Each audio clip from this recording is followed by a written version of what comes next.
Boom. Here we go. Biblical word study.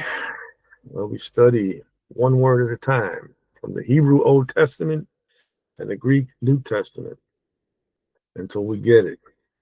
And we're never going to get it. What I'm looking at, what we're looking at today is silent or silence, hold thy peace, silent, things like that. So I'm going to get rid of this page because I don't like, see this view here?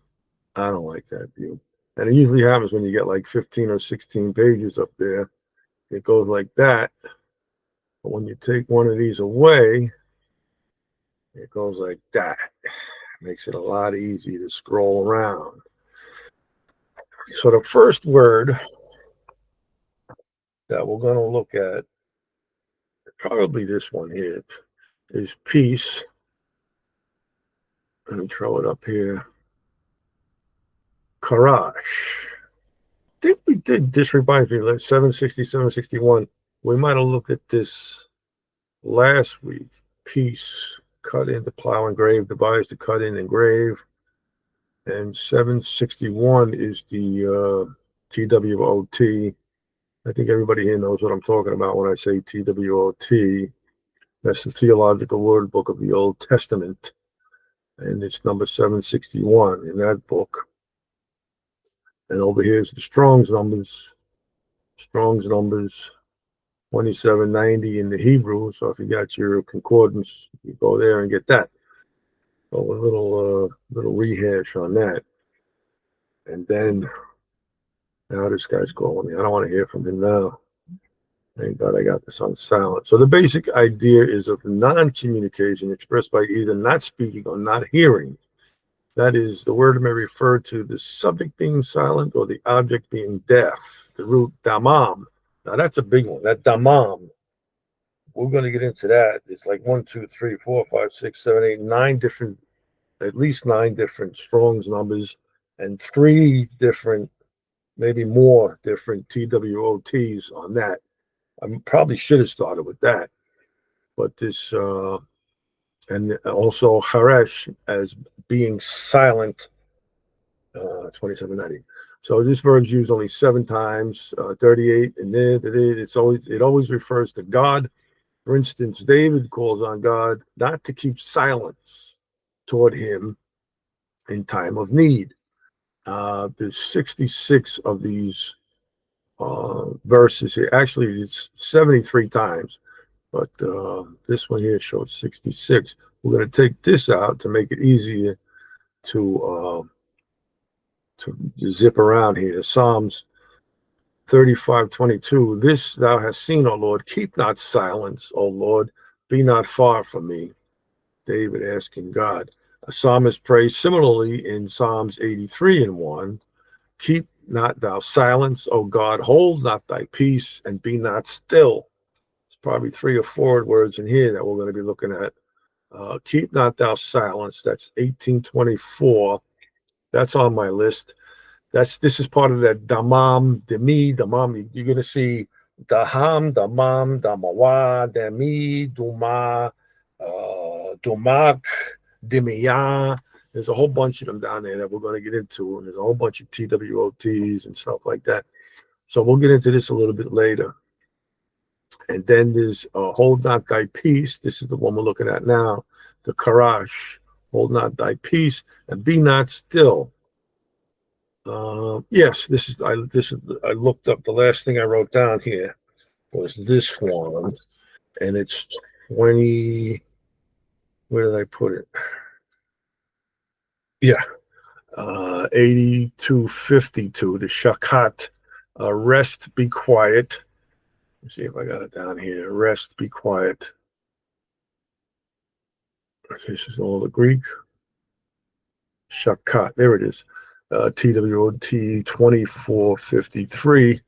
If we have time, we'll get into that too. And as you can see, in this particular one, it covers a lot of the synonyms. You can see beta, nuah, harash, what we're looking at now, dama, damam, Sha'anan Shabbat. So this is the Charesh we're looking at now. A lot of different words for keep not silence, or hold one's peace, or be silent, and that's basically what I was looking at. And once again, I'm overwhelmed with all of the different words and synonymous words and verses that have to do with this. And this is Haresh and Damam in parallel, or synonymous words. Only once is it used definitely to mean to be deaf in Micah 7:16. The nations shall see and be confounded at all their might. They shall lay their hand upon their mouth. Their ears shall be deaf. So, and there's a couple of times where I saw laying hand upon the mouth, or opens not his mouth. We see that a few times, or to be silent. Um, that's in Isaiah 53. You know, as a lamb before his shearers, he was dumb. He opened not his mouth.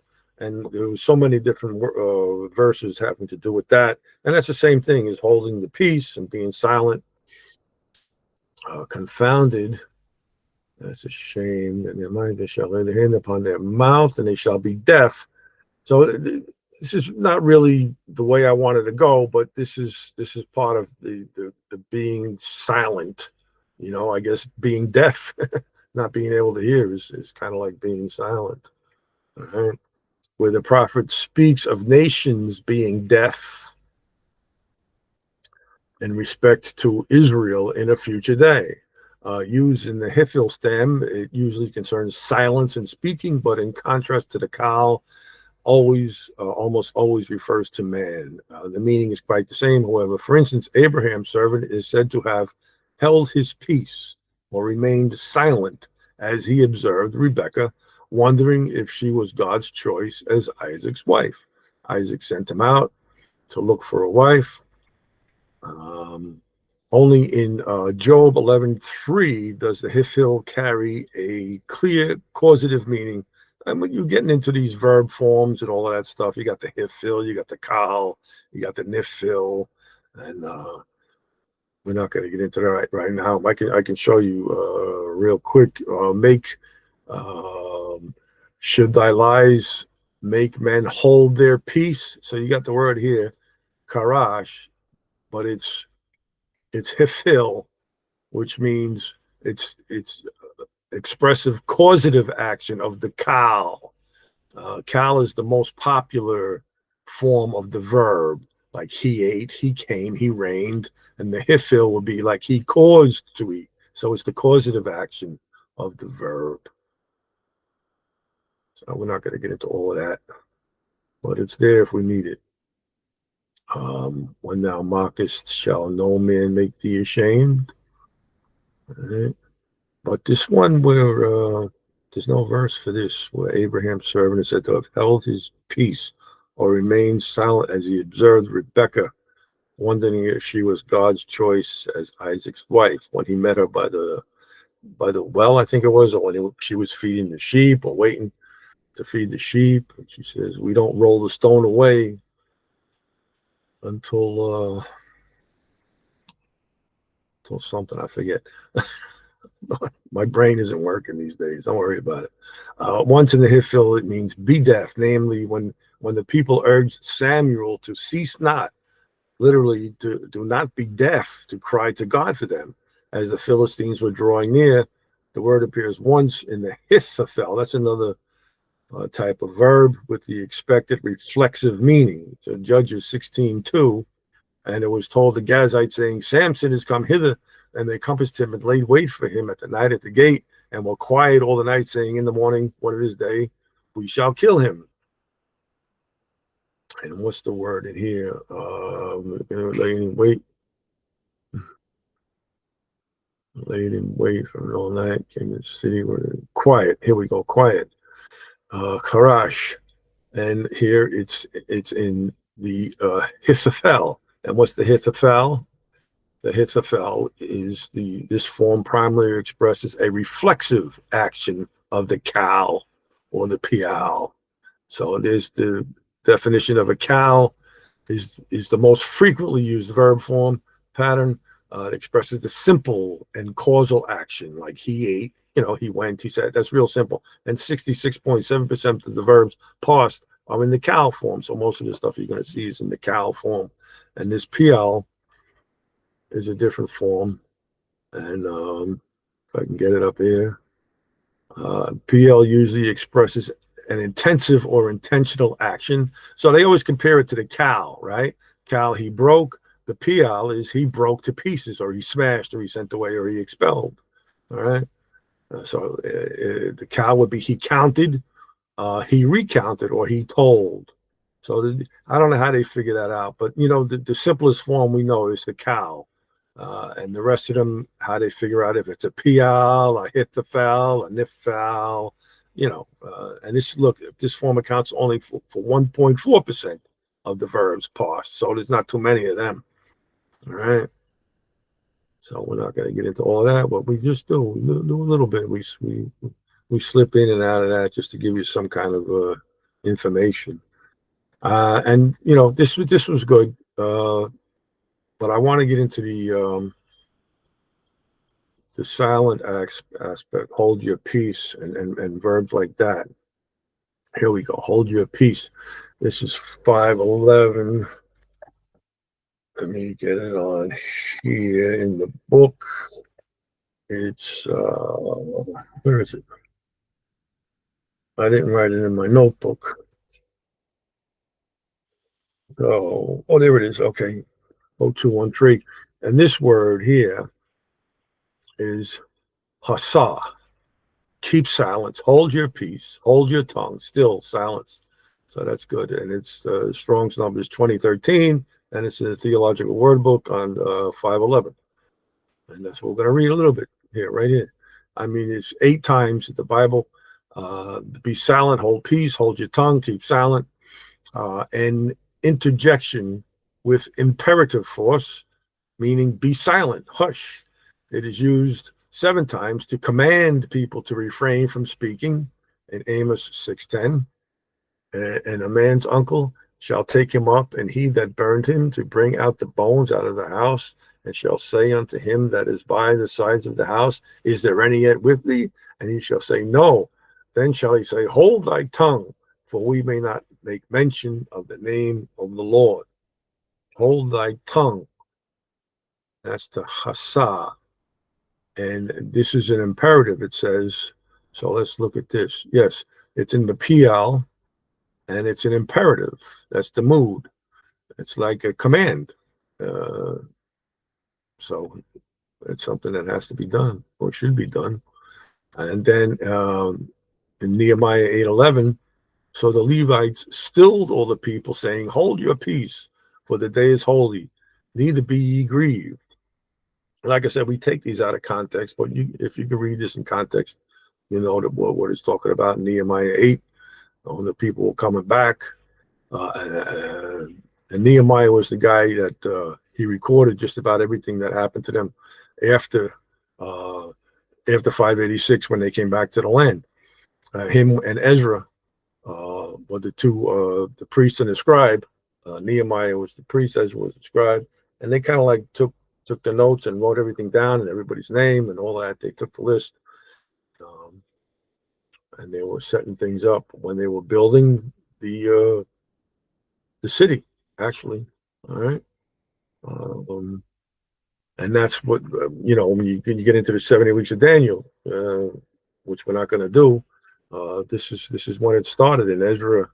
Nehemiah 2 was 444 BC, starts the 70 weeks of Daniel.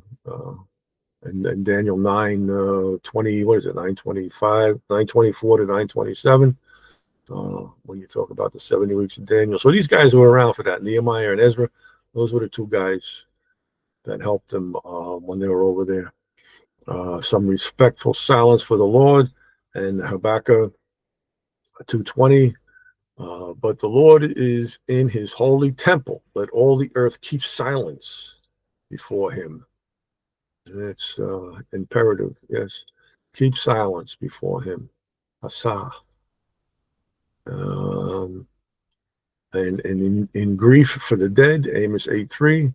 And the songs of the temple shall be howlings in that day, saith the Lord God. There shall be many dead bodies in every place. They shall cast them forth with silence, with hassa. And you talk about silence when it talks about, I think it's in Revelation 8. Let me just double check in. Revelation 8. And when he opened the seventh seal, there was silence in heaven about the space of half an hour. So that's respect, that's reverence. Keep silence before the Lord. The same thing. I probably, if you throw this word sigay into the Old Testament, it'll probably come up with a lot of these words that we're looking at now. I got a bunch of the New Testament we can look at too, if we get to it. We spend most of our time in the Old Testament. We rarely slip into the New Testament, but there's a lot of good stuff in there about that too, being silent, keeping your silence. So like there's 8 verses here. Be silent, O all flesh, before the Lord. He is raised up out of his holy mountain. Zephaniah 1:7. Hold thy peace at the presence of the Lord, for the day of the Lord is at hand. For the Lord hath prepared a sacrifice. He had bid his guests. And who's that? Those are the fowls of the air. So it's talking about the last days here, Zephaniah. Hold your peace, Nehemiah. All right. Caleb stilled the people before Moses, and he said, let's go up at once and possess it, for we are able to overcome it. And that's when they were in the desert. And Caleb and Joshua said, let's go get them. And the people said, no, they're too big for us. And you know what happened after that? They spent 40 years wandering through the desert. Well, actually, I think at this time it might have been 38 years. So this is good. I like this. Hold your peace. Asa. All right. Let me get rid of some of these in case I have to open up something else. Yeah, this one going one by one. And another one here, 768. This word here is kasha. Hold peace. Be still, silence, be silent. TWOT 768. We'll read some of that. And there's 16 verses here with this word, kasha. The ASV, that's the some version of the Bible. The RSV is another version of the Bible. Tends to translate hold one's peace, where the RSV renders it keep quiet. So these are English translations, and just like the KJV, that's an English translation too, but we don't worry about that. What we're looking at and what we want to see is this word, the kasha. We don't want to see hold, peace, still, silent, silent. All of these still, peace, right? Stilled, silent, still, silence. These are all the English words that they have. And why would they put these different English words for this one hasa? And that's what we're looking at, hasa. So the basic meaning of the root is to keep quiet. In other words, to be inactive, especially with reference to speaking. It is used also of wares. 107:29. He maketh the storm a calm, so the waves thereof are still. He maketh the storm a calm, and this is a different number, but we'll look at this. The waves thereof are still.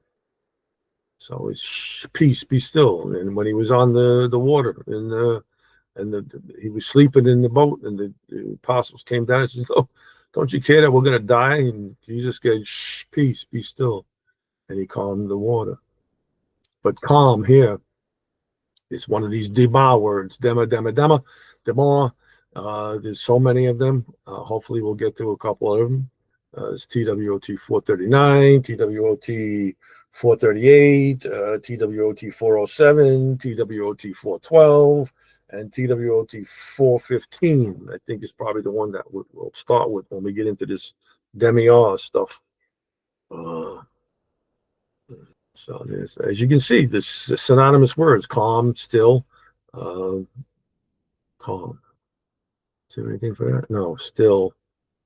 Yeah, you got, oh yeah, this is the ones below. 439, 511, 768, we're reading now. 2312, TWOT 2312. Arabic to be free of care, to grow calm. Almighty God is seen as stilling the violent waves. Jesus, too, calmed angry seas. Right here, Matthew 8, 23 to 27. And when he entered the ship, his disciples followed him. This is what I was just talking about.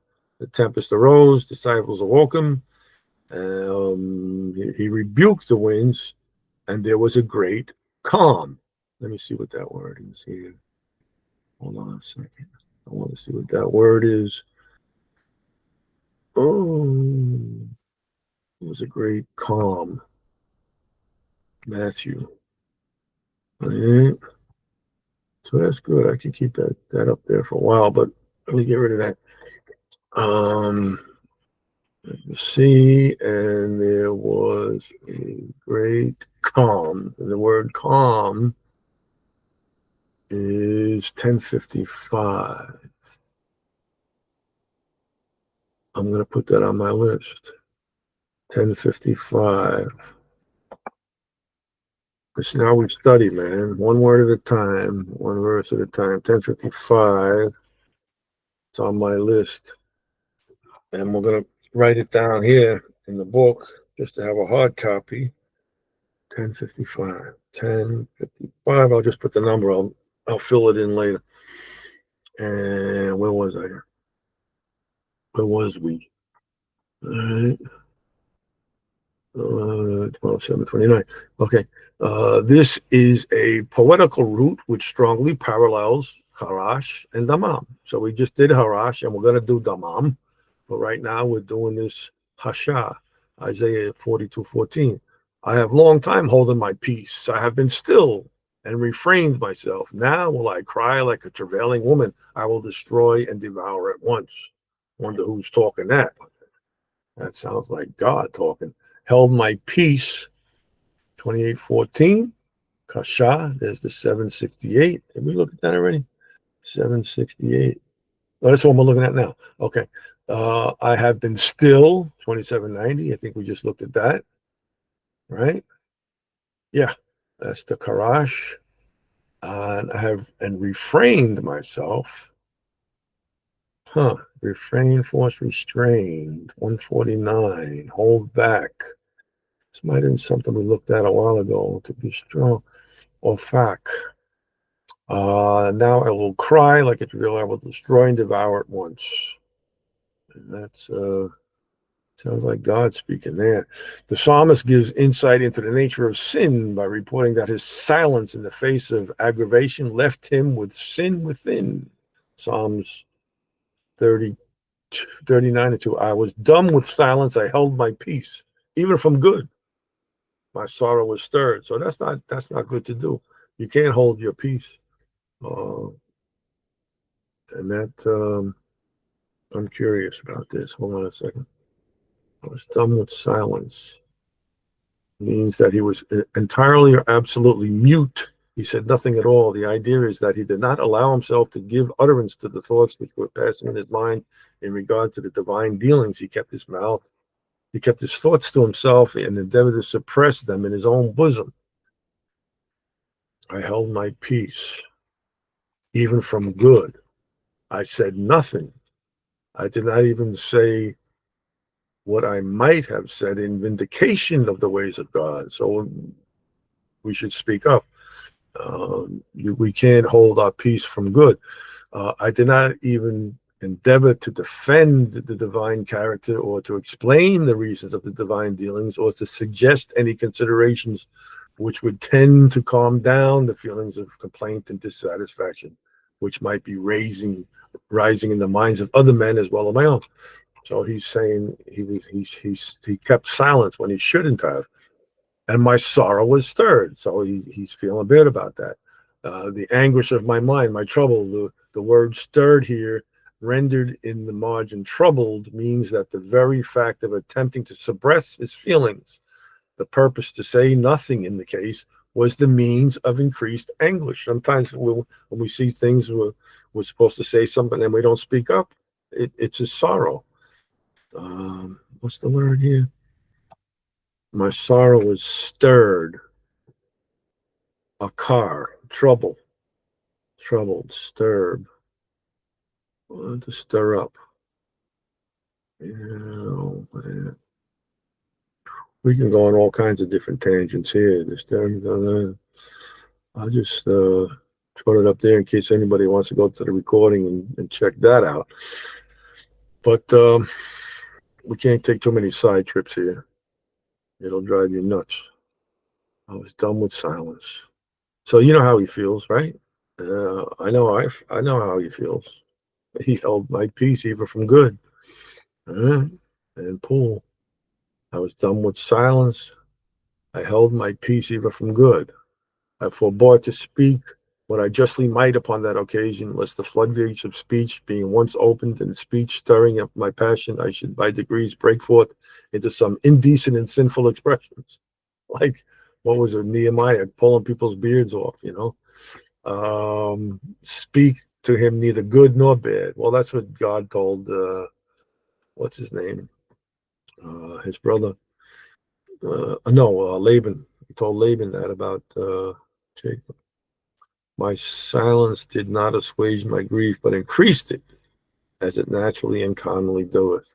So we got to speak up when we see things that we're supposed to speak up for, and we feel bad when we don't, and that's good. And what's Mark 7:20?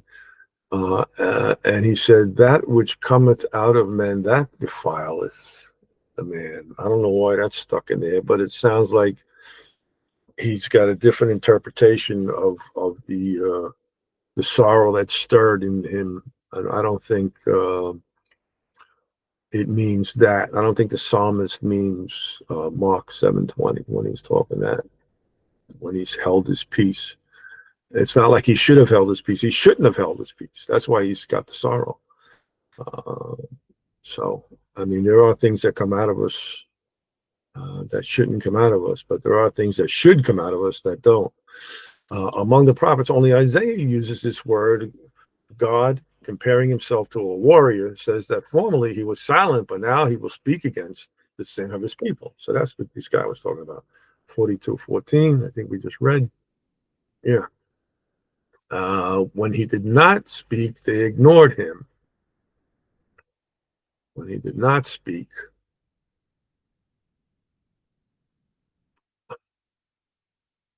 and of whom hast thou been afraid or feared, that thou hast lied, and hast not remembered me, nor laid it to thy heart? Have not I held my peace even of old, and thou fearest me not? This is God talking to the people. He says, in Romans 2:4 is here. Or despisest thou the riches and goodness and forbearance and long sufferance, not knowing that the goodness of God leadeth thee to repentance? Yeah. Say that. Well, we know what happened in Isaiah. That's right before they were taken away by the Assyrians. Now he will speak in judgment. Isaiah 65:6. Behold, it is written before me, I will not keep silence, but will recompense, even recompense into their bosom, your iniquities and iniquities of your fathers together, saith the Lord, which have burned incense upon the mountains and blasphemed me upon the hills. Therefore will I measure their former work in their bosom. I'm going to send the Assyrians in to take them into captivity, northern Israel. All right. And then, the judge, however, are to remonstrate against his silence as the cause of their affliction. In the eschaton, the servant of the Lord pledges himself to tireless activity until the righteous of Jerusalem shine forth as brightness. In Isaiah 62:1, for Zion's sake will I not hold my peace, and for Jerusalem's sake I will not rest until the righteousness thereof go forth as brightness, and the salvation thereof as a lamp that burneth. He's talking about after he almost destroys them. This is going to happen. I will not hold my peace. Ashah. I will not rest. We're going to look at this a little later. Shakat. To be quiet, to be tranquil. Okay. He will appoint watchmen upon her gates to call out continually to God on her behalf. But we are all as an unclean thing, and all our righteousnesses are as filthy rags, and we all do fade as a leaf, and our iniquities, like the wind, have taken us away. Where's the word in here? Iniquity, like the wind, have taken us away. It might be a misprint here. Isaiah 64 and 6. I'm showing Isaiah 62:6. Yeah, 60 might be 62:6. I'm looking at this now. Yeah. Yeah. So if you got your book, the TWOT 768, I'm going to turn to right now, 768, and I'm going to make a correction. 768, and that is down here in among the prophets. Prophets. 64 and 6. Cross that out. Cross out 64 and 6 and put in 62 and 6. 62, 6. All right. I have set watchmen upon the walls, O Jerusalem, which shall never hold their peace day nor night. Ye that make mention of the Lord, keep not silence. Let's see what that is. You got 62, you got one and two. This whole chapter is probably talking about not keeping silence, just like 64. But let me see what this one is here. Peace, one we're looking at now, Kasha, and hold the silence, 1824. There's a Dimi, another Dimi. Dimi, the Mahmoud, there's about 20 of them. We'll get into them. This is 438. All right. So when God responds, restoration does not rest upon man either as instigation. Man needs a mediator or accomplishment. Justification is an act of God. Ooh, hold thy peace. God keep silence. All right. So that's a good word. All right. Kasha. All right. We'll keep that around here. There we go. And the next one, we're getting there. This is the, let me see. I want to do that now. All of these are connected. This 1745, 1747, 1748. That's the TWOT 415.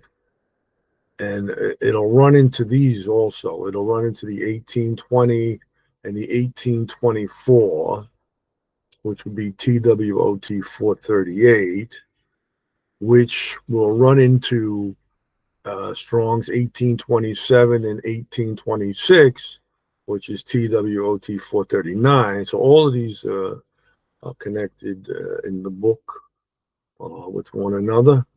And this kind of, the TWOT 412, it's in there, but this, not so much. This is like the washing of regeneration. And we study that a lot. Well, Titus 3:5. Not by works of righteousness which we have done, but according to his mercy he saved us by the washing of regeneration and the renewing of the Holy Ghost. Great verse there.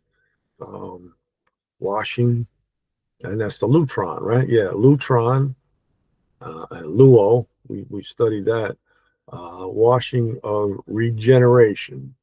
Palingenesia. Palin is again, and Genesis. Genesis again. That's the rebirth, new birth, palingenesia, and the renewing, and a kenosis is the renewing. That was a good study. We did that a while back. Okay, so and then where is this?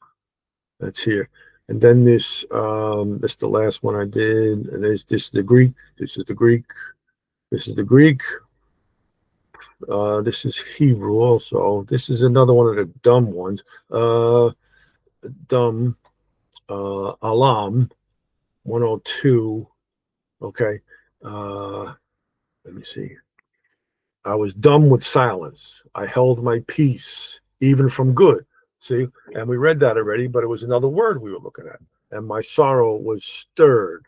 So dumb, we looked at this piece here, kasha, we just looked at that. And silence, we're going to look at these words now. There's another one, dumia. We're going to go to this 415 now, but I just wanted to get this one out of the way here. This 0481, it's a TWOT 102. There's nothing really on there about that. Yeah, okay. So, I was dumb in Psalms 39. I was dumb. I opened not my mouth because thou did it. All right. And here it is, Isaiah 53:7. He was oppressed, he was afflicted, and yet opened not his mouth. So you can see that in a bunch of different verses here. Open not his mouth. I couldn't write this down because it doesn't match with this. I could put mouth, but there's so many verses for mouth that I'd have to sift through all of these to find the ones where he opens not his mouth, or I opened not my mouth. He was brought as a lamb to the slaughter, and as a sheep before his shearers is dumb, so he opened not his mouth. And that's a picture of Jesus right there. Ezekiel 3:26, I will make thy tongue cleave to the roof of thy mouth. Thou shalt be dumb, and shall not be to them a reprover, for they are a rebellious house. So yeah, you don't want them to be a reprover. Yakak, reprove man. Okay. They are a rebellious house, and so are we. In that day shall thy mouth be opened to him which escaped, and thou shalt speak and be no more dumb. And thou shalt be a sign unto them, and they shall know that I am the Lord. Ezekiel 24. And in Ezekiel 33, now the hand of the Lord was upon me in the evening, afore he that was escaped came, and he opened my mouth until he came to me in the morning, and my mouth was opened, and I was no more dumb. Ezekiel went through a lot. And in Daniel, and when he spoke such words unto me, I set my face towards the ground and became dumb. He was scared. That was a quickie on this alarm. Dumb, put the silence, binding, close it out here. I want to get into these now. This is, that's the one we just read, where he rebuked and there was a great calm. Okay. We need to look at this real quick. This is Galene. Never heard of this one. Galene or Galine. Calmness, still. 3 times. And it's all about Jesus rebuking the wind and calming the sea. First time I looked this up. Galine. It says Galene, but Galene. All right, good. Thank you for that. It's in the Synoptic Gospels. All right. So we're getting down to it here, but this I might as well look at this 1745, and it's a mess in my book. I got all kinds of stuff written in the book about this, and it's reference, cross-reference, different numbers, different colors. Let me just start with this here. 1745 is Duma, silence, and it says compare 1820, which is Dama, and it's a totally different TWOT number. So it's TWOT 438.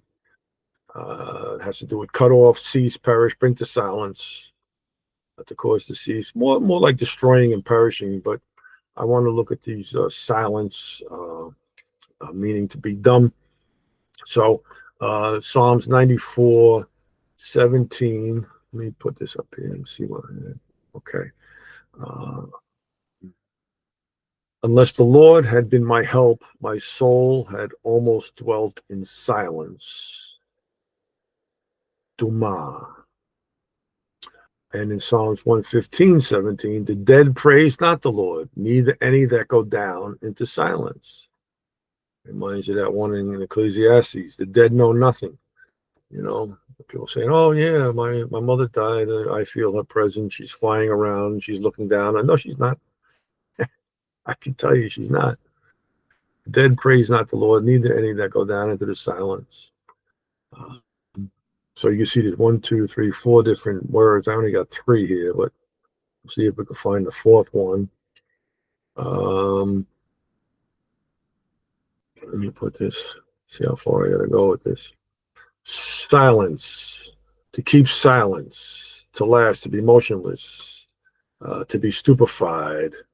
You could call that being astonied, I guess. Maybe one of the words there. The word connotes the silence of death. The psalmist praises the Lord for his narrow escape from the land of silence, 94:17, and notes that the Lord's glory is not enhanced by those who praise his silence in death. There is no praise in death. Dimiyah, silence, repose. Sometimes it is good to keep silence, but at other times it is bad. We know that. The Messiah laments that since God apparently fails to answer his prayer, he finds no rest or relief from his situation.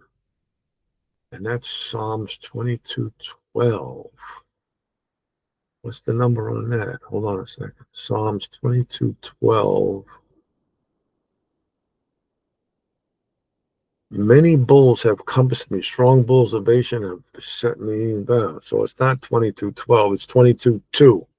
All right. So if you got your book there and you're looking at TWOP 415, I'm going to go to it now. I make corrections as I go along.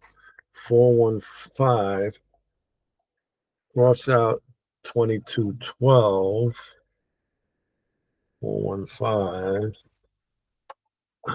I already did it. Okay, I did that a while ago. Okay, and put 22:2.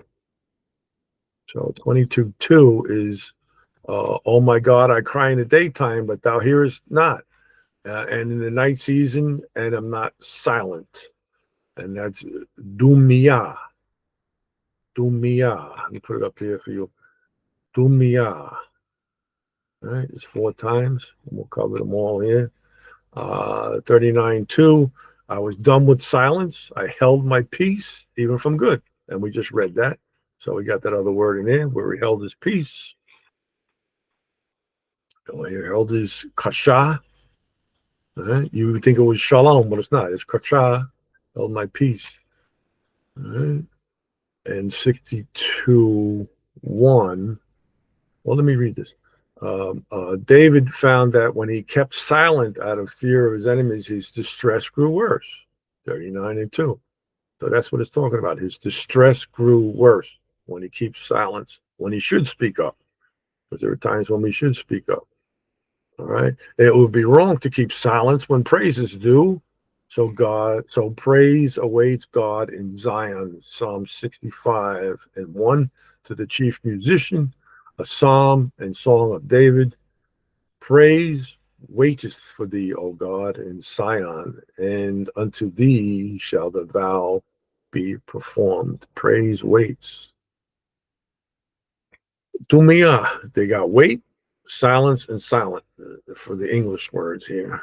So, and then on the other hand, it is good to wait on God in silence. Psalm 62:1. To the chief musician, to Jeduthun. And these are praising. It means praising. A psalm of David. Truly my soul waiteth upon God. From him cometh my salvation. However, the form here may be taken from Dama to be like, perhaps praise awaits you, O God, in Zion, the NIV. So the English is corrupt, so we don't worry about the English. But if we went through this into the, if we looked for the, well, we can give you the Septuagint, but I want to get the Hebrew. If you would throw this into the Hebrew, it would probably wouldn't even have all of these words in here, you know. Praise waiteth God. So you got praise, Dumiyah, Elohim. Is praise waiting for the God? I don't know. It says praise wait God. So you have to. Let me give you an example. Psalm 65 and 1. What's in here? What is this?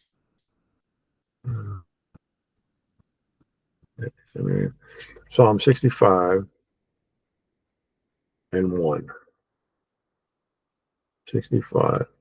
When you just look at the Hebrew and you think, how did they translate this? All right. You got not suck.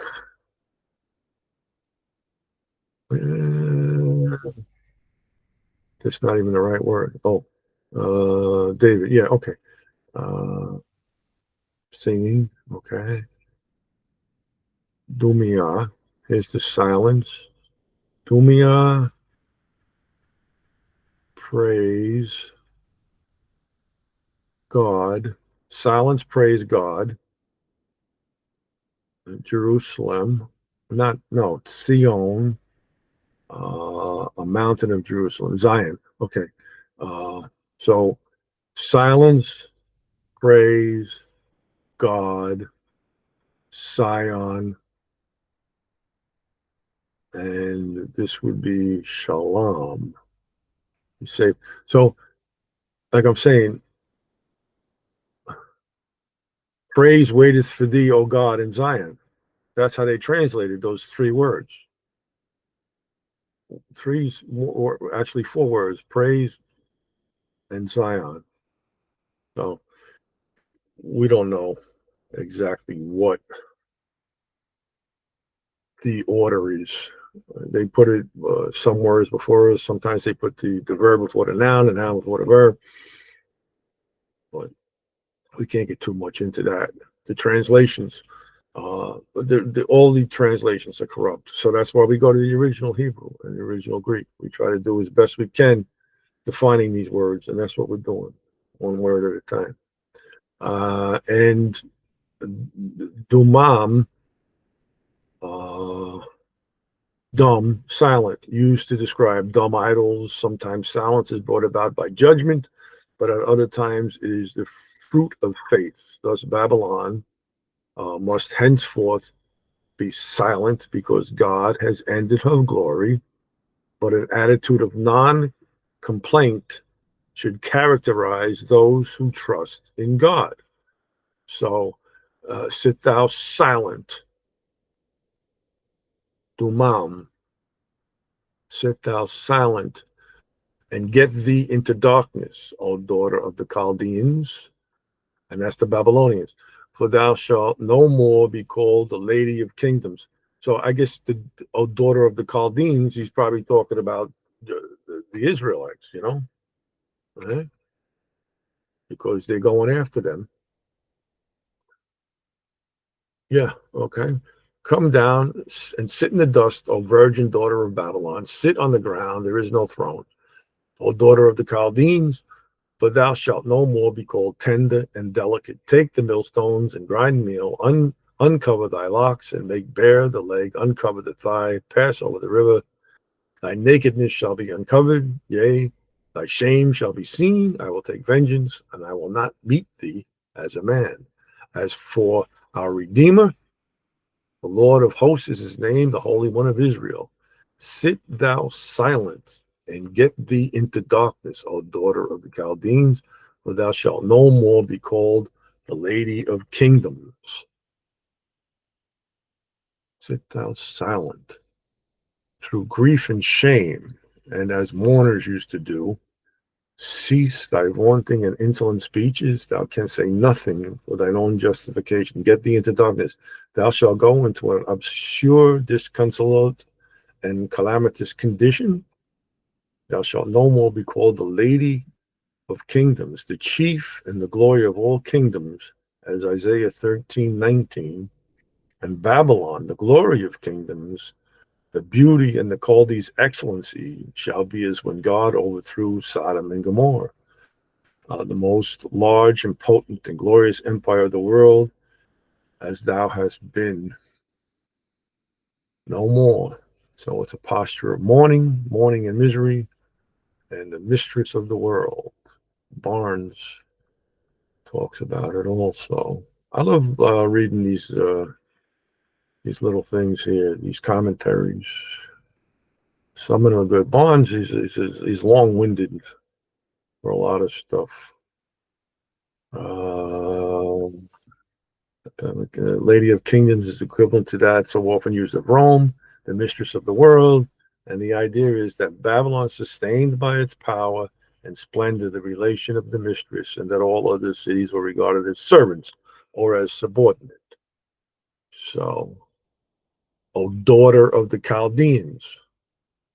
So he's most likely talking about Israel here.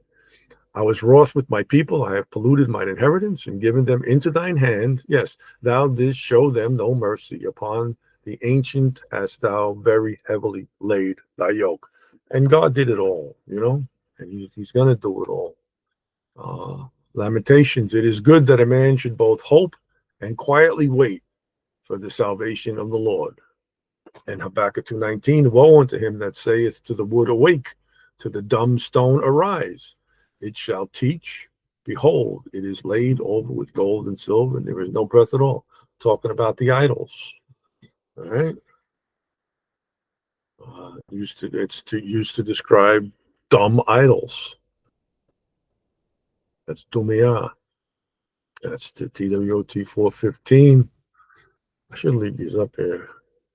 And this washed, we're not going to get into that. All right, close this. See what we got left here. This is part of the, okay. 1820 is dama. It's a verb. There's 16 verses. To cut off, to cease, to perish, to bring to silence. And 1824 is dume or dimi, and it comes from 1820, and it's silence or cut off or cessation, quit, and the TWOT is 438, and we'll read some of that now. How many verses are here? There's 14 verses on this one, and there's 4 verses on this one. All right. And we're probably going to run into some verses that we already read, All right. Oh, cease, cut off.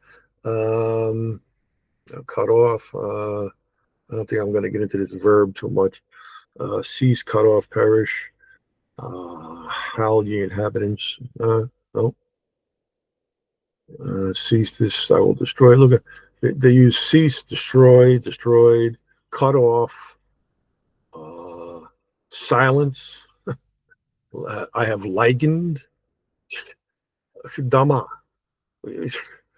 16 words. It's 1, 2, 3, 4, 5, 6, like 10 different words in the English for this one dama, to cease. All right. What I'm interested in is this silence, this rest and this silence here. By violent means. In a different context, wherever the verb is used by Jeremiah in his aspiration that his tears shed for his people not cease. Jeremiah 14:17. Therefore thou shalt say this word unto them, let mine eyes run down with tears night and day, and let them not cease. For the virgin daughter of my people is broken with a great breach, with a very grievous blow. So this is Jeremiah, and this is right before they're taken into captivity in 586. So Isaiah talks about the northern Israel captivity, and Jeremiah talks about the southern Israel captivity. And of course, Lamentations we read. Woe is me, for I am undone. All right.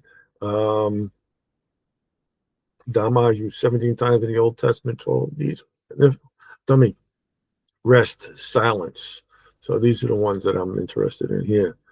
Occurs 4 times. The latter reference presents some problem in translation. Well. as evidenced by the KJV cutting off and the RSV noontide. I mean, how could you put cutting off and noontide for this one word in the Hebrew? Plus the lack of unity among the ancient versions.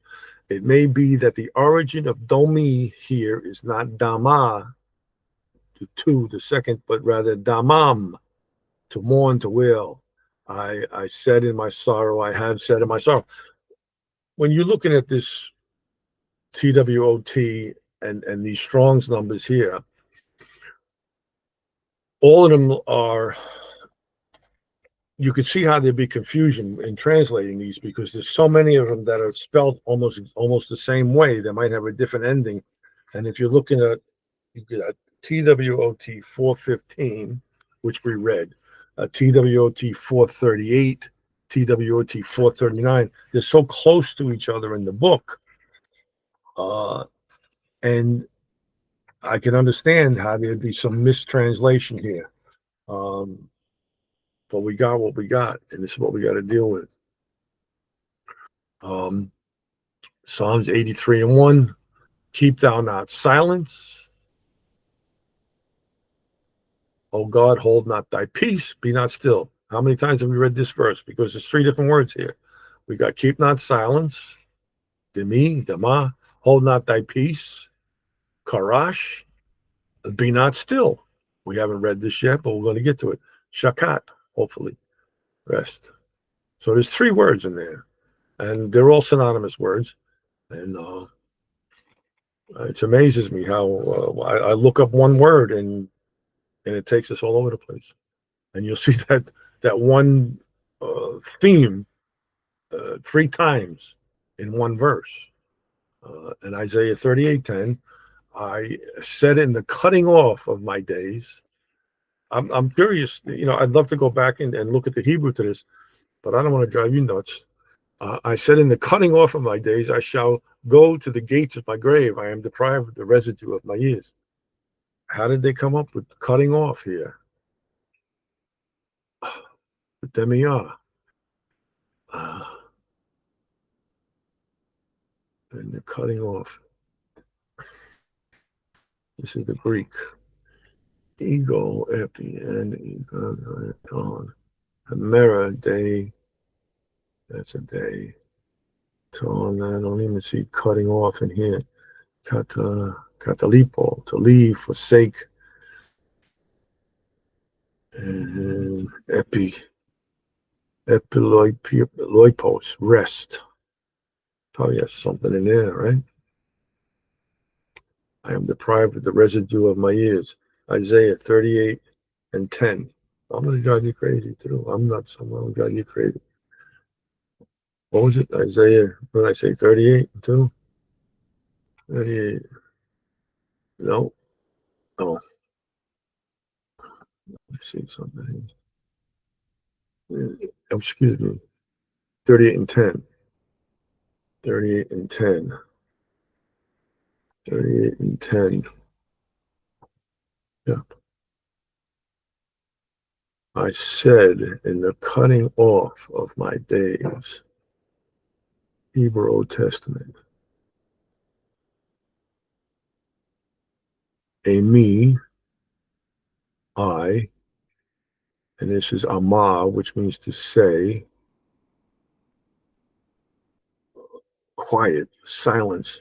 I say silence, day. Yes. When you break these down and you get the exact Hebrew, they're putting in prepositions, they're putting in other nouns and stuff in between these words. I said in the cutting off of my days. It's not really what it says in the Hebrew. I said in the cutting off of my days. Ani, cutting off days. It's not cutting off. It's domain. It's silence. Anyway, I'm not going to drive you nuts. I'm already crazy looking up this stuff. And when you throw it into the Septuagint, ooh, that's even. More nuts. Okay. And Isaiah 62 and 6. I got this 62 and 6. Yeah, there's a couple of different words in here. I have set a watchman upon the walls of Jerusalem, which shall never hold their peace. Kasha, day nor night. Ye that make mention of the Lord, keep not silence. There we go. Keep not silence. And Isaiah 62 and 7. And give him no rest till he establish, until he make Jerusalem a praise in the earth. So no rest, no silence. And what has this got here? The bibliography. Yeah. On the use of domi in Isaiah 38 and 10, they Hud, textual problems in Isaiah. So there's books written about all the textual problems that we run across here. On relation of the roots, dum, dama, damam, they're all over the place. All meaning basically cease or be silent. A confused Hebrew root, see? I mean, I just ran across so many of them, and I can understand why these guys are writing about this dum, dama, damam as a confused Hebrew root or textual problems in Isaiah, because it's all in Isaiah, as you can see here, and except for the Psalms, the one in Psalms here. Mm. You get this other one here. Here's another one. This is Dama'ah, still silent, calm.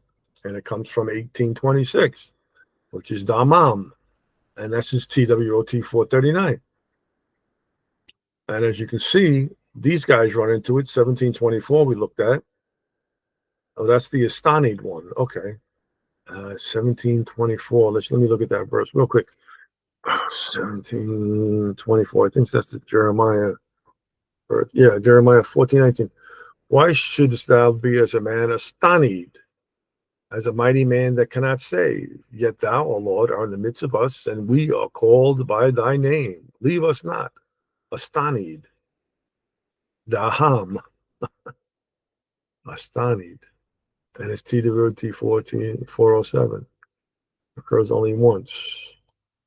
And that's that. 1724. So we'll look at this real quick. There's 29 verses here, and there's 3 verses here. In 1 Kings 19:12, Job 4:16, and Psalms 107:29. It's and after the earthquake, a fire, but the Lord was not in the fire. And after the fire, a still small voice. Talk about that in the recovery program. We heard this still small voice. Dama'ah. And he wasn't in the fire. He wasn't in the earthquake. He wasn't in it, but he was in that still small voice. And that's the prophet. What's his name over there? Elijah. And it was so when Elijah heard it, that he wrapped his face in his mantle, and he went out and stood in the entering of the cave. And behold, there came a voice unto him. He said, What doest thou here, Elijah? And he said, I have been very jealous for the Lord God of hosts. I mean, because the children of Israel have forsaken thy covenant, thrown down thine altars, and slain thy prophets with the sword. And I, even I only, am left, and they seek my life to take it away. I mean, he was running for his life. And the Lord said unto him, Go, return on thy way to the wilderness of Damascus, and when thou comest, anointed Hazael to be king over Syria. And he was an evil guy, this Hazael. And this is when he met Elijah, met Elisha, and he passed the mantle on to him. And they both parted the waters. And it stood still, but I could not discern the form thereof. An image was before mine eyes, and there was silence. And I heard a voice saying, Job 4:16. Shall mortal man be more just than God? Shall a man be more pure than his maker? Behold, he put no trust in his servants, and his angels he charged with folly. How much less and them that dwell in houses of clay, whose foundation is in the dust, which are crushed before the moth. So, mm,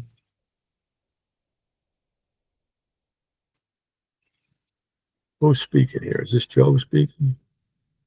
Uh, no, it's not. It's one of his fellows. Eliphaz, the Temanite, answered. Yeah, one of his dumb friends. Psalms 107:29. He maketh the storm a calm, so that the waves thereof are still. We read that a few times already. Waves are still. Kasha. Make the storm a calm. Temamah. Temiyah. And it's 29 verses here. See what we got. In judgment upon nations brings the meaning close to destroy the cities of Moab, the island fortress of Tyre.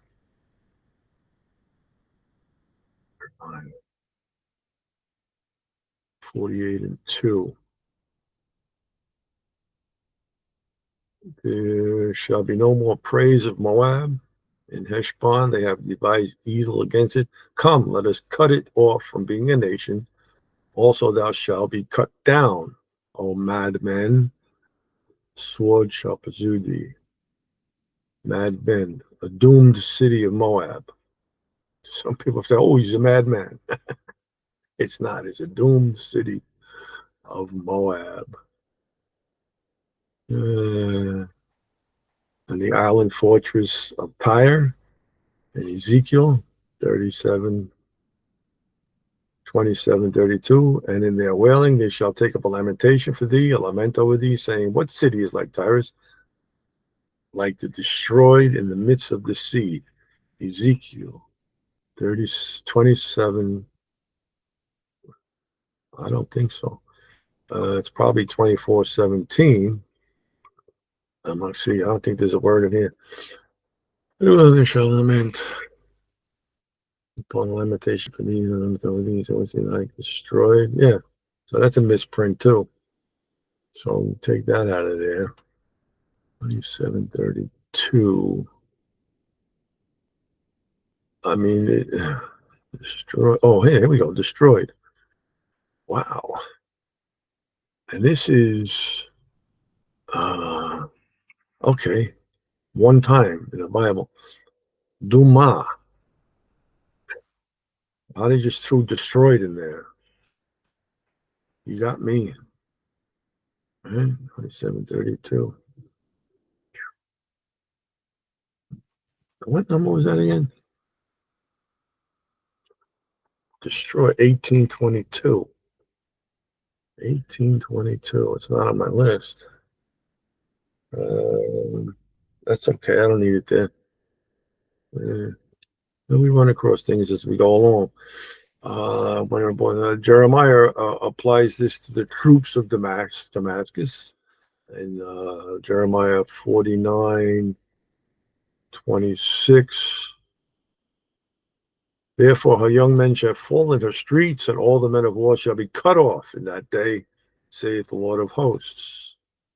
And Babylon, Jeremiah 15:30. Therefore shall her young men fall in the streets, and all her men of war shall be cut off in that day, saith the Lord. Same thing. Isaiah 32:23 and 2. Be still, ye inhabitants of the isles, though thou whom the merchants of Zion that pass over the sea have replenished. What's the word in here? Be still. Okay, be still. Damam. So that's actually what it means. Sometimes I'm looking for a word and it's so obvious that I don't notice it. Sound. Be still, ye inhabitants of the isles. I mean, that's what it means. That's what the word means. And cut off, destroy. The only hifil use of the verb refers to the Lord dooming Israel. Jeremiah 8:14, where he says, "Why do we sit still? Assemble yourselves and let us enter into defense cities, and let us be silent there, for the Lord our God hath put us to silence and given us the water of gall to drink, because we have sinned against the Lord." Well, at least he understands that, right? And the wicked in Isaiah, 1 Samuel 2:9 and Psalms 31:17, 31:17. Let me not be ashamed, O Lord, for I have called upon thee. Let the wicked be ashamed, and let them be silent in the grave. In 1 Samuel 2:9. He will keep the feet of his saints, and the wicked shall be silent in darkness. For by strength shall no man prevail. We see that silent in darkness a couple of times already. And the Egyptians at the Red Sea in Exodus 15:16. Fear and dread shall fall upon them. By the greatness of thine arm, they shall be as still as a stone, till thy people pass over, O Lord, till thy people pass over, which thou hast purchased. And there's the Passover. They're passing over Jordan, not Jordan, the Red Sea in Exodus. Um, Isaiah 14, 1 Samuel 14:9. The concept of waiting or standing still appears.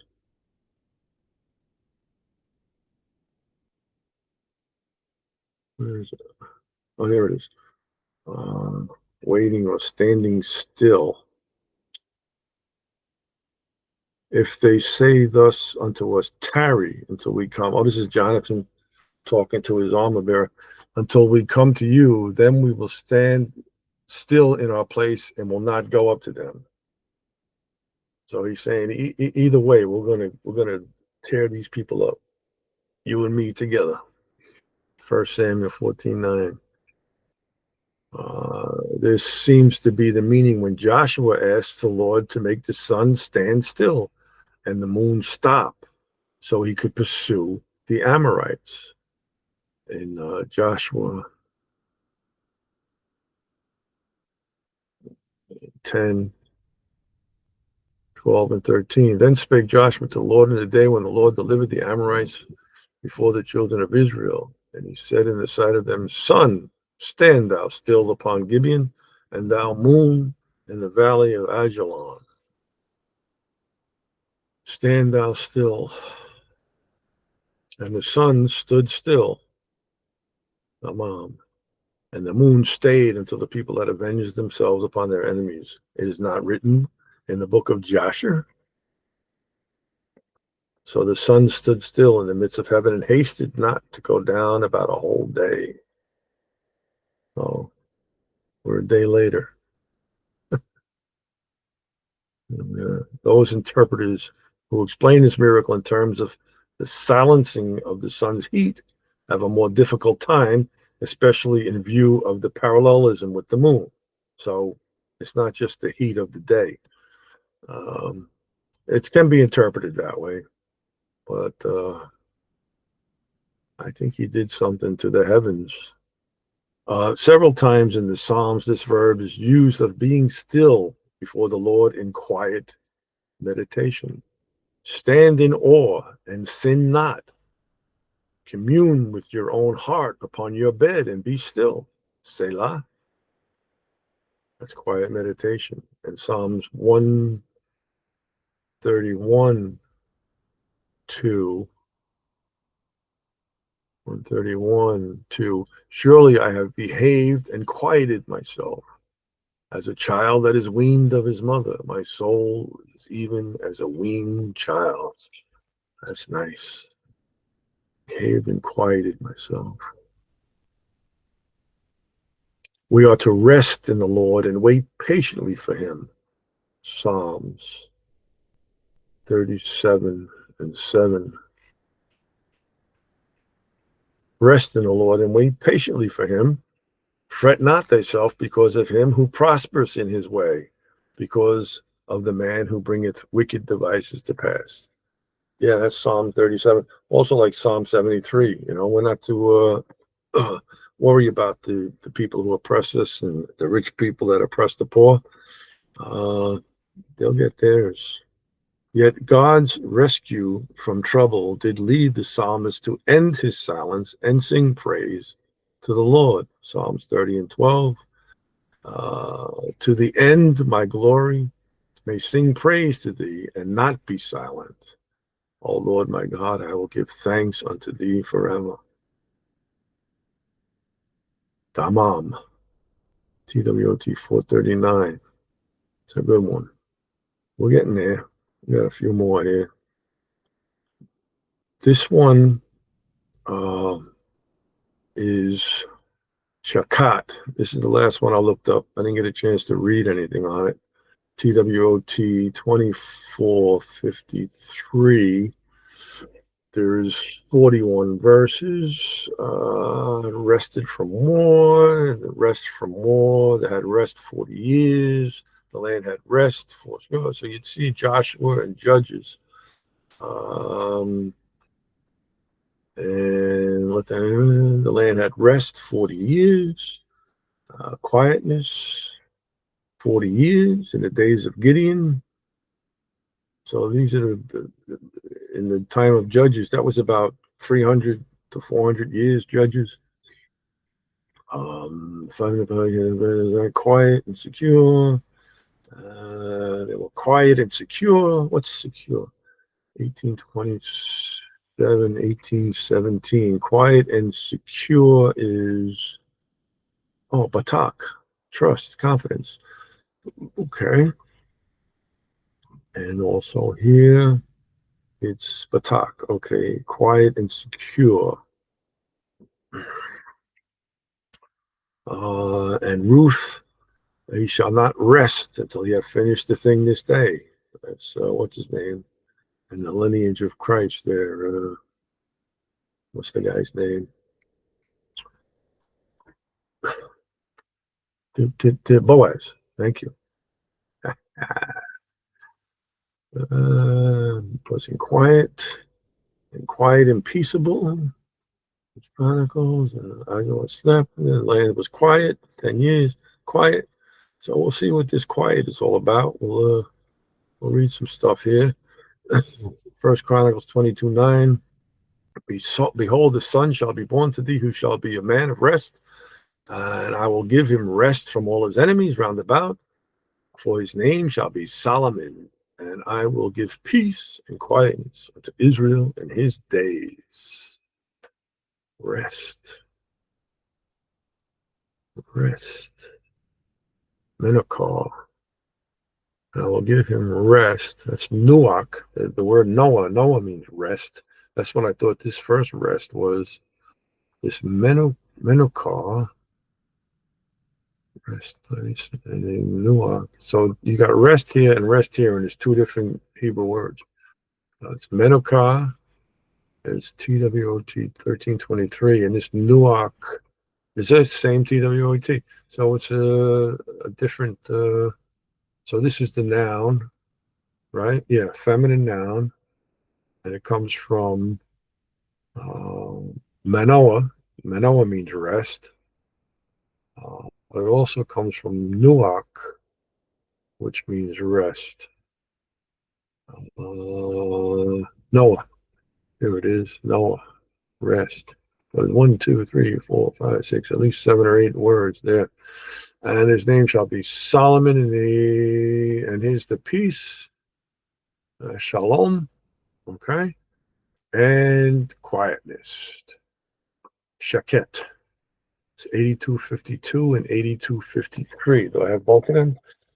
The verb is shakat.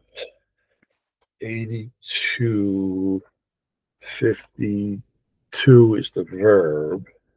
And 8253, there's one time in the Bible, is shaket. quietness. Okay, so I'll have to write that down. All right. And as you can see, it's associated sometimes in betak is security, a feeling of confidence. Nuah is settle down. Harash, we studied. To be silent, be inactive. Dama, we just looked at. Damam. Sha'anan is ease. I don't have that. Undisturbed, and Shabbat, to cease, rest from activity. So we could look at all of those synonymous words. We looked at a few of them already.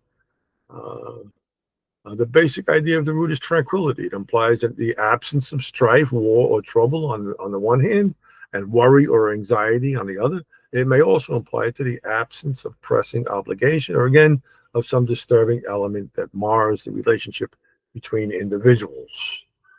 It's 8 o'clock already. The meaning rest from war is found particularly in Joshua, Judges, and Chronicles.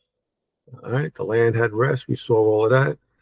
All right, but shakat is not only used when the threatening or disturbing element has been actually removed. God repeatedly challenges his people to rest in him, no matter how great the threat and danger might be. How we doing here? We all right? Okay. Thus he challenges Ahaz or Ahaz to be calm, completely at rest, despite the threat of an invasion. Right? This sense of calm is not dependent on some sort of psychological legerdemain, whatever that means, but is in a willingness to put his trust in a God who is far greater than all his foes. The wicked, on the other hand, cannot know this peace, for they are like a tossing sea which never finds rest, but is in constant turmoil. I would like to find this verse that he's talking about Ahaz, because we find that rest. That's the shakat. That's the rest that we have even in the midst of turmoil. We know that God's doing everything. You know, it's a willingness to put trust in God, no matter what's going on. But the wicked, everything's oh me, oh me. But the wicked are like the troubled sea, when it cannot rest, whose waters cast up mire and dirt. So you know, and I've been in jails and institutions where people are so calm, even being in jail, they're at peace because they have God. And some people are even in there for life, and they're at rest. Another aspect of the verb is seen in Isaiah 62:1. For Zion's sake, this is it. We read this how many times already? 62:1. Read it again. He cannot keep quiet as long as Jerusalem is afflicted. He cannot be still until his full redemptive purpose is fulfilled. In Jeremiah 47:6-7, O thou sword of the Lord, how long will it be before thou art quiet? Put up thyself into thy scabbard, rest and be still. There's two words there, rest. What's this? 78:20 is raga, rest. Divide, suddenly broken, ease, moment. See what I mean about the English? I don't know. And be still. Damam, be still. And that's, but where's the word here? Quiet. So you got shakat, put up the sword and scabbard, rest, raga, and be still. Damam. How can it be quiet, seeing the Lord hath given it a charge against Ashkelon and against the seashore? There hath he appointed it. So we can't be quiet. The sword of the Lord cannot rest until it has completed its mission of judgment. And in Psalms 83:1, how many times have we read this? Keep not thou silence, O God, hold not thy peace and be not still. 3 different times at least we read that, because there's 3 words in there: silence, hold not thy peace, be still. That's a good verse. All right. Anyway. The psalmist implores God not to rest while his enemies are raging and threatening his people. And in Ezekiel 16:42, God says that when his ministry of judgment has been completed, he will be quiet and no longer angry. All right, that's a good one. And what else? We got another word here. Are we still looking? Now here's the Greek. You think we got time to do the Greek? Nah, we'll save the Greek. As you can see, Let me just give you these real quick. 53 femuo. That's the muzzle. Put the silence, hold one piece, the muzzle, right? To close the mouth with the muzzle. There's no TDNT on these. Doing fall hitch? Excuse me? Oh, I'm sorry. I didn't mute myself. Forgive me. Don't let it happen again. Only kidding. Okay, so that was that 5392. That's the muzzle. Don't put a muzzle on the ox and all that.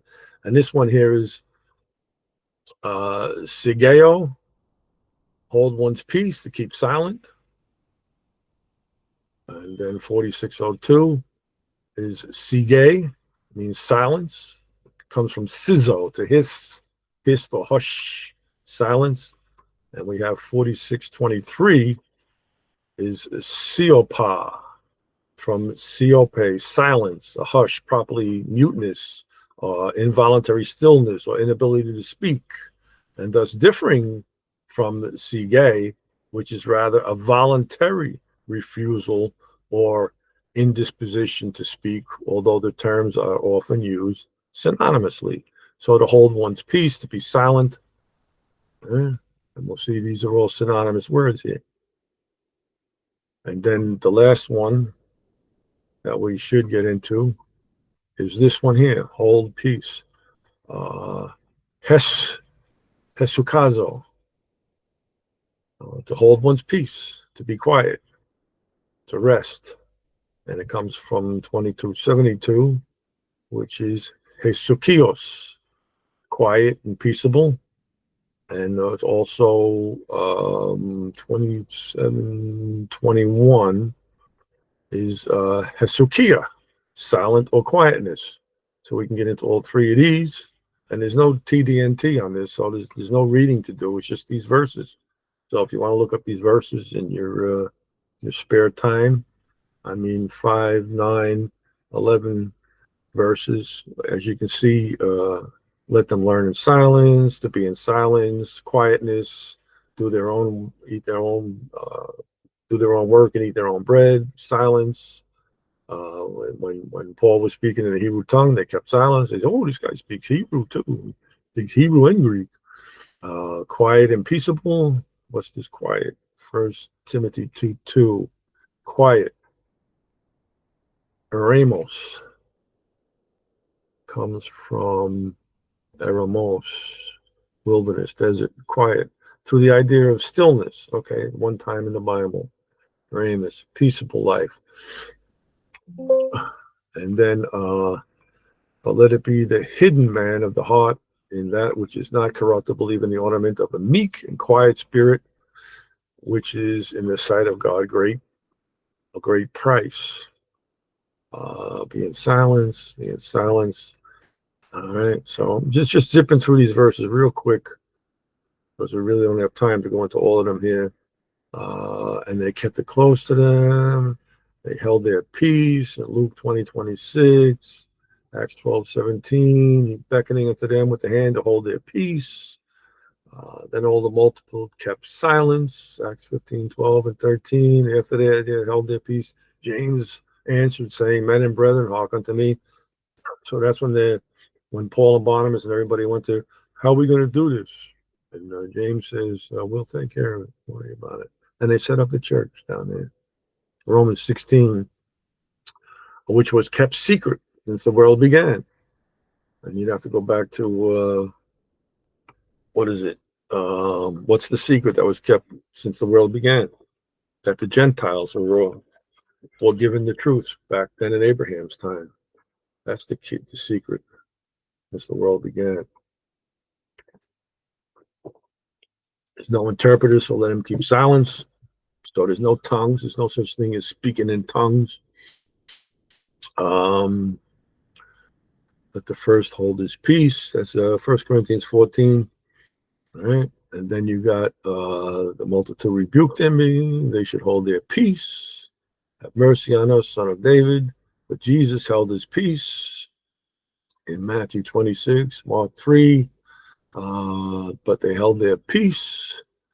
Talking about the Sabbath, it's evil. Is it good, lawful to do on the Sabbath to do good or evil? And he says, "Peace, be still." Mark 4 about the waters. They held their peace, hold their peace, peace, and behold, thou shalt be dumb and not speak until the day of these things. And that's what's his name, John's father, Zechariah. Um, and then rebuked him, hold his peace. Thou son of David, have mercy on me. Everybody saying, shh, be quiet, be quiet. Thou son of David, have mercy on me. So he spoke out when he should have, right? And he answered and said to them, I tell thee that if these should hold their peace, the stones would immediately cry out. Then spake the Lord to Paul in the night by vision, be not afraid, but speak, and hold not thy peace. Speak with parhesia, great boldness of speech. So real quickly, we just ran through the Greek words for peace, be still, hold thy peace. But it was a good study tonight. I enjoyed going through it, and I'm glad that I was able to share it with you. I mean, that's what we do here. We thank you, God, for bringing us together. Your mesh, oh man, your word. It's one word, and here we are spending hours and hours and hours, days, weeks, months, years, just studying your word. And that's all we do. We thank you, give you all the honor, praise, and glory in Jesus' name. Amen. I don't know what else to do here but study one word at a time. We're going to stop recording. Thank you, God, for everything.